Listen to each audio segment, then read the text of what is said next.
What if I told you? The peace you feel after cutting people off isn't loneliness? It's clarity. And if you've ever looked at your phone, saw someone's name, and chose not to answer, this might explain everything. So before you scroll, stay with me, because this might change how you see yourself. We're living in a time where loneliness is called an epidemic.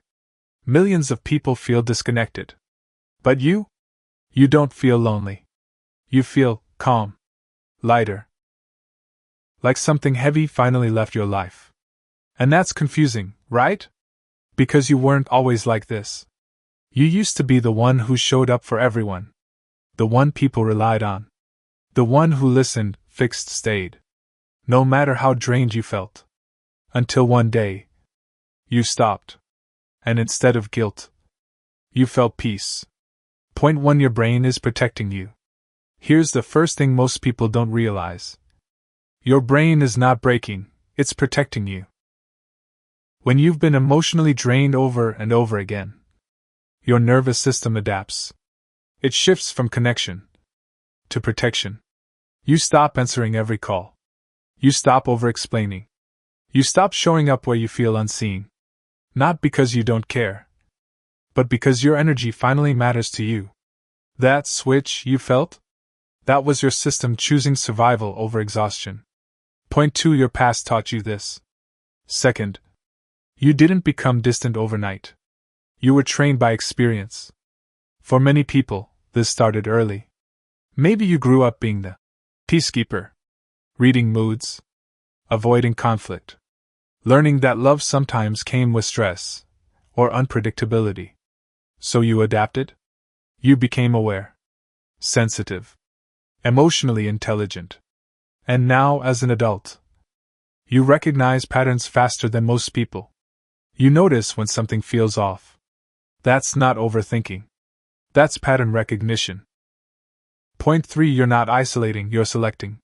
Third, there's a difference between isolation and selection. Isolation feels empty. Selection feels peaceful. Think about it. You didn't cut people off randomly. You noticed. The friend who only calls when they need something. The person who drains your energy every time. The relationship that feels heavy instead of safe. And instead of ignoring it, you finally listen to yourself. That's not running away. That's choosing better. Point 4: boundaries versus walls. And this is the most important one. There's a difference between boundaries and walls. Walls block everyone. Boundaries filter people. When you build walls, nobody gets in.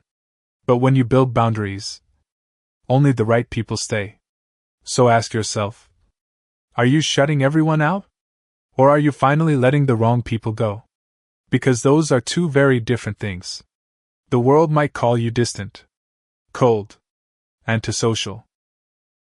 But that's only because they don't understand what you've been through. You're not avoiding people. You're protecting your peace. You're creating space for a version of yourself that doesn't exist in chaos. And that quiet you feel? That's not emptiness. That's solitude. And solitude is powerful. So if you've been questioning yourself, wondering if something is wrong with you, hear this clearly. There is nothing wrong with you. You're not broken. You're just becoming more aware of who deserves access to your life. And that takes strength. So here's something I want you to think about. Are you cutting people off because you're afraid of connection? Or because you've finally learned your worth? Let me know in the comments.